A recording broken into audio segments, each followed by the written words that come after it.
Hello, everyone. Welcome to another episode of Seeds and Structures. My name is Austin. I hope you're all doing well. So let's just go straight to the meat of the matter. So for today, we'll be extracting a very important segment of what we discussed from last week. I remember that I mentioned a part of China developing their 15th fifth year plan that would drive and reshape, the economic and social development of China as a country. And I have a couple of persons reach out to me privately to ask if I could further elaborate and give them an idea as to what that meant and how this, could equally impact a smaller business across the globe. As we all know, China happens to be the second largest economy and is equally dominant in global supply, manufacturing, and trade. Yes, you heard me right. The second global largest, economy, right? And they've actually played a dominant force, in manufacturing, in trade, and and in global chains, global value chains, and supply chains and logistics across the globe. Meaning that for every small business, everybody looks up to China for one form of business or the other. And if China happens to have this power or this ability to control or reshape the way people do business, then it's equally imperative that small business owners as well as entrepreneurs and corporate professionals take their time to understand this trend and equally to listen carefully. On the 12th of March 2026, the China National People's Congress officially adopted the 15th fifth year plan of China. The meaning is this: every year for the 15th time, China has designed a fifth year plan, a plan that will take them through a season of 5 years. As we all know, it's advisable for businesses to have short-term plans, span that can plans that can span across 12 calendar months, 1 year, right, as well as medium term plans, between 3 to 5 years. Then of course long-term plans that can be as much as 5 to 10 years.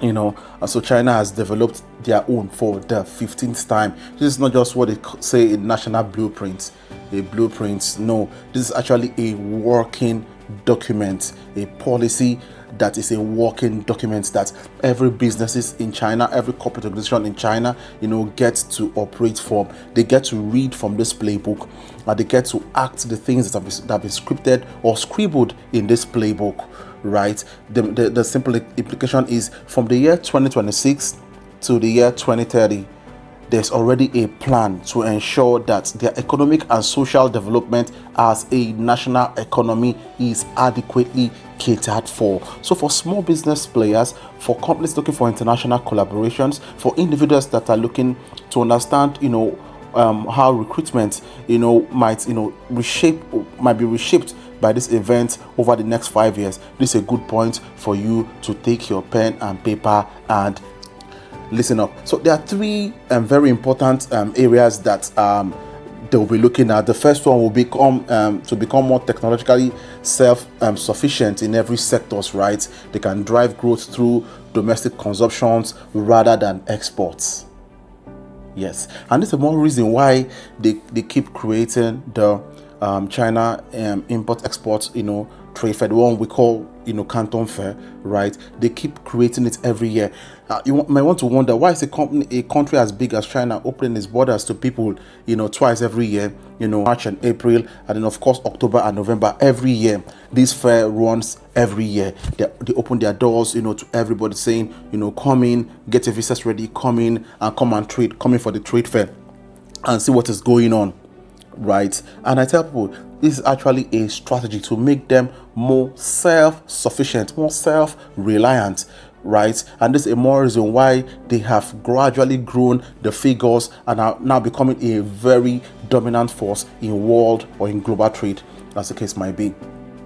Recently, it was announced that they had to extend the date of this year's Canton Fair. Why? Because of the volume of activities, the volume of transaction, the total market, total volume of trade, right? If it's in shares or stocks, they will say the total market capitalization, right? For that period, has been astronomical. Every year, there've been tremendous growth, geometric growth, in the number of attendants, as well as volume of transaction closed, by the Chinese people. So they are looking at ensuring they can drive growth through domestic consumptions rather than exports, right? As well as a meaningful green transition in energy and industry. And this is why you have the rise of EV vehicles across China. I'm currently shooting this video from China, and if I show you my background, you will discover that you would not just count your regular car manufacturers, the ones the Toyotas, the BMWs, the Audi, the Benz, as the case might be,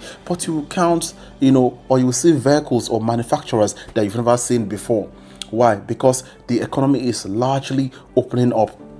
And a friend of mine was telling me yesterday, he said, Austin, do you know that manufacturers of foreign brands of vehicle had to reduce their prices this period because of the emergence of a lot of EV vehicles, so EV has come to stay in China. So let's dive deep into what the 5 segments that this plan have been created to help the Chinese people. So the major areas this plan would the major sectors that will be impacted by these plans, and this is a clear indicator where there are opportunities for small and medium scale enterprise around the globe to plug in. The first one is an artificial intelligence and digital economy, right? At the moment, digital economy shares about has a GDP of about 10.5%, right? But the plan is by 2030 they want the GDP that will be generated from AI and digital economy to rise to about 12.5%. So there's an annual spend they already have in R&D, right, research and development, which they want to shoot up. Approximately about $570 billion have been spent in 2025 in R&D, just to ensure that they get to benefit from the opportunities that will be in this field. So they are, for SMEs that are looking at plugging into this plan, right?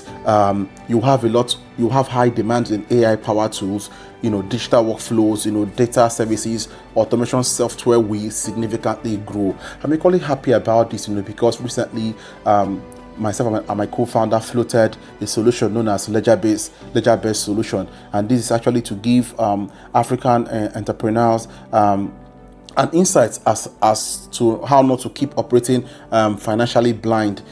So we've designed this solution to help SMEs in Africa. It's basically a Pan-African solution, and I believe in coming weeks I'll share more light as the developments comes to a season of closure when we launch live or go to the market live. So this is a big opportunities for people in that space, to begin to rejig their strategies and begin to plan, to play in this area. The second opportunity or area of opportunity they are looking at in this their 5-year plan from 2026 to 2030 is in green energy and low carbon transition. I've already mentioned the emergence of EV vehicles is taking over the market, even on the global stage. We know once upon a time Tesla was doing so well. They are still doing so well, right? I mean, their shares and stocks are equally performing well this period. However, they've met stiffer competition.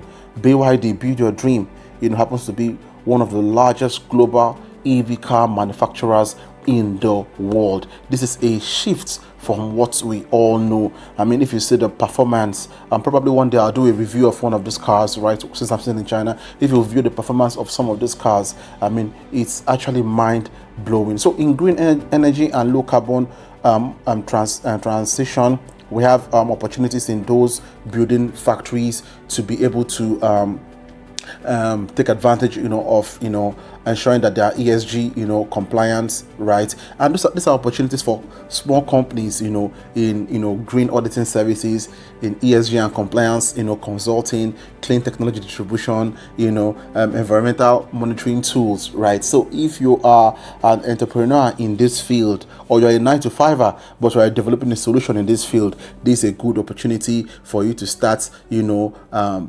planning for this segment, because the impact of this this will cause a ripple effect, globally, right? Advanced manufacturing and robotics. This is another area that they'll be investing a lot, and in this fifth year. And as I said already, every SMEs around the globe, should start plugging, into this, or getting prepared, because opportunities, even for job seekers, opportunities will begin to open in these, sectors, so there are those in component supply, or sales, right? Those in robotics, maintenance and training, right? This is a good opportunity for you to begin to position yourself for either distribution or implementations of this process, with Chinese partners. Trust me, they'll be looking for a lot of persons to partner with them, to taking, these advancements to other parts of the world. And I was in a factory last week where I discovered that they have now created from the arm solution. They've created a robot that can help, in packing eggs. And doing, a lot of things. In one of my articles I wrote, Man versus Machine, I just itemized there that there will be this rave, for a lot of industries moving to deploying robots, in an Amazon warehouse in the US. Right, robots are being deployed to take over the jobs humans have done, and this is not to spark up the debate of if AI or robots will take over jobs, right? But this rather to show you where the world is thinking, and where entrepreneurs, business professionals, enthusiasts in business, SMEs, career professionals, should start, plugging in. The fourth segment that this fifth year plan would equally touch has to do with healthcare, elderly care, and biotechnology.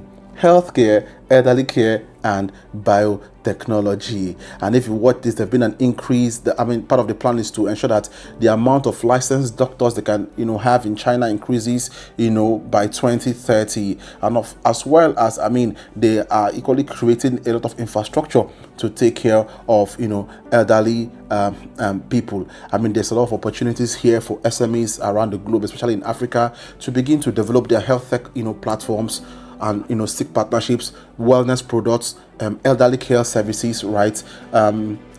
Device distribution, small device distribution. So I've had a couple of persons reach out to me and say, "Oh, Austin, whenever you're going to China, please, we need some, small appliances, self, care kits, and all that." So this space is big enough for people to play in. Then the fifth and the final segment that this 50-year plan would impact has to deal with domestic consumption and consumer markets, right? Domestic consumption and consumer markets. In as much as the language has shifted from maintaining traditional concepts, to boosting, consumption, right?